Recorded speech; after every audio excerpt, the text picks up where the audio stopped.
Guys, ndabasuhuje kandi mbifurije gukomeza kugira ibihe byiza aho muri hose. Kanize ko mumeze neza rero, natwe turi amahoro. Kavura kari kugwa, bari abantu bahinga, bamwe barahinga. Kanize ko ibintu bikomeje kugenda neza muri rusange.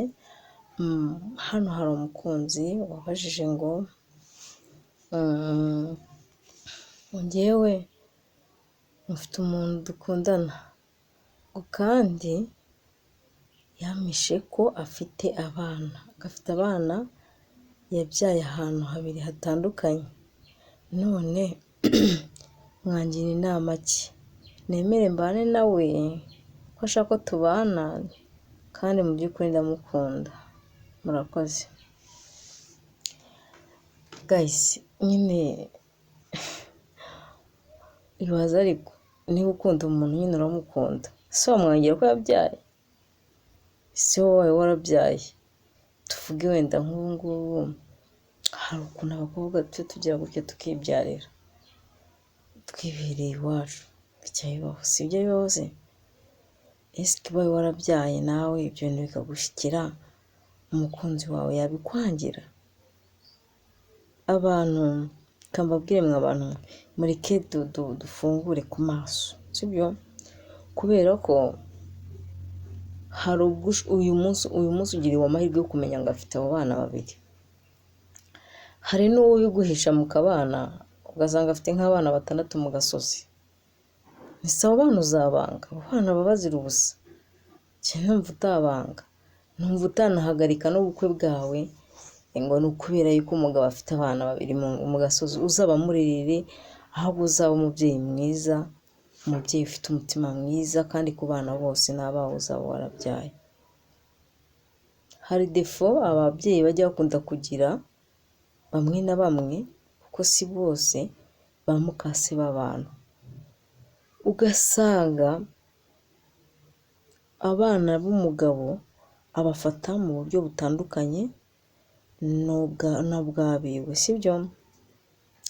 Ugasanga abiwe arabakarabya, arabamenyera kubacira inzara, aramenya ngo saa sita barariye bararyamye, ariko ababereye mukase niba baciye inzara simbizi, niba bariye tuna akazi kabo no kubaterera mu gikoni. Ibyo bintu ntabwo ari byiza nshuti yanjye. Rwose niba uzi kunkurikira ufite ako gatima kikuremo, uwo ni umugisha ufite. Ufite amahirwe n'uwubona umwana w'imfubyi arera. Kuko nguwo utabana n'ababyeyi be, ubundi umwana wese ngiye utabana n'ababyeyi biwe bombi mufata nk'imfubyi, kuko aba afite ikintu abura. Kandi niba uri umubyeyi ukaba warabyaye, haranira kubana n'abana bawe, ntuharanire gutuma barerwa n'undi muntu utaramubyaye. Ugasanga nk'umusore arifashe arahurututse, ateye inda umukobwa adakunda, atazigera n'umusubirira rimwe abana nawe. Ndibaza kubera iki ibyo bintu uba utarabirinze mbere y'igihe cyose, ugatuma utera inda umuntu uzi neza ko mu mutima wawe utazigera ubana nawe. Wa mwana ajye kurerwa ubupfubyi, wa mwana ajye gutererwa uturyo, wa mwana ajye... Imana izababaza. Nkunda kubivuga mw'abantu mwe, nta kintu mba nabahishe. Imana izababaza bariya abana. Njyewe ngize amahirwe rwose, umugabo wanjye akaba yarabyaye nko hanze, bikaba ngombwa ko uwo mwana bamuzana, njye namurera rwose kandi n'umutima mwiza nk'uko narera n'uwanjye, kubera ko ni umugisha. Uwo mwana ni umugisha, ni ukuri ko Imana ni umugisha. Si ubundi abagutwaye iki?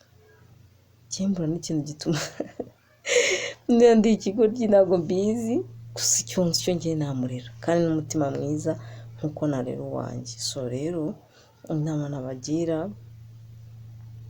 ntarajya kure cyane, ni uko mukwiriye kuzajya murera abana b'abagabo banyu neza, cyangwa se abavandimwe banyu neza. Hari n'ubwo usanga umuvandimwe yarabyaye, yahise agira amahirwe make yitabye Imana, ariko ka kana nyine ukakarera wumva ibyo ntabwo aba ari sawa. Uba ugomba kumurera ukamushyiraho umutima ndetse ukanamukunda pe. Gashobora kuzamo, ariko jya ugasunika ukegezeyo, ukabwira ati oya reka ndere umwana. So rero uyu muvandimwe wacu murumva mwebwe mwamugiriye inama, mwamugira inama yo gusenya ataranarugeramo ngo ni uko umugabo afite abana, cyangwa mwamugira inama yo kuzabarera. Hari nubwo na ba mama wabo bashobora kuba batanabaguha.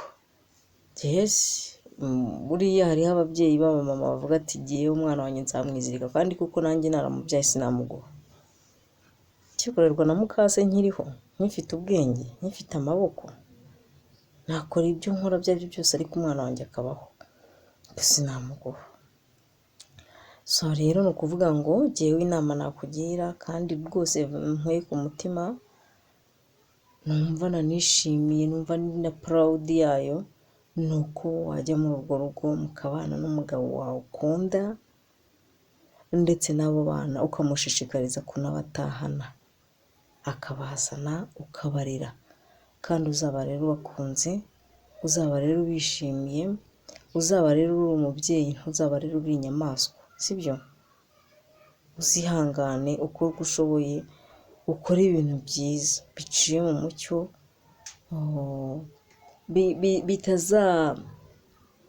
bitazatera umugabo wawe kwiheba no kwitekerezaho ukundi kuntu.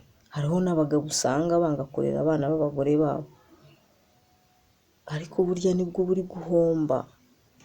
Umugore jyewe ntabwo narya kabiri jyewe umwana wanjye atararya, ntabwo bibaho. Ubwo 5 wansigiye byo guhaha byanga byakunda tukaza tubipasuramo kabiri, nkohereza hahandi umwana wanjye ari, nkanagira gute, nkanaza nkanahaha muri urwo rugo mwashaka ntimuhage. Ariko nanone urumva nta mutima umugore aba afite, umutima wo kumva ko umwana we ari hari. Uzi ko icyo kintu cyonyine gishobora gutuma asenya. Kujya ubona aragusuzugura, ukabona nta murukundo agufitiye, ukabona nta munezero w'urwo rugo. Kubera iki? Ikintu kimwe cyonyine cy'uko umwana we atari kumwe nawe. Ibyo bintu mujye mubyibuka nyaboneka, mubyitwararike, mumenye yuko umuntu ari umuntu, kandi umuntu agira amarangamutima. Kandi burya amarangamutima ya mbere na mbere ku mubyeyi ni uku mwana. Uko byagenda kose n'umubyeyi w'umugore we ni ku mwana. Ubwo bivuze ngo rero uramutse udafite uko ubigenza, mu mutima wawe wasenga cyane, Imana ikaguha umutima woroshye wo kumva ko warera ukarerera na mugenzi wawe. Inama nakugira rero mukobwa wanjye, we watwandikiye, we watubajije, ni uko ukwiriye kwihangana ugashyira umutima hamwe, ukumva ko ugomba kubana n'umugabo wawe. Ikindi kandi ukagerageza kuvuga ko ugomba kuba wamurerera abana, ukanamushishikariza kubacyura kugira ngo bya bintu yabohererezaga nyaboneka bigume no mu rugo. Mujye mubura kugira ubwenge. Sawa rero mukomeze kugira ibihe byiza, ndabakunda cyane.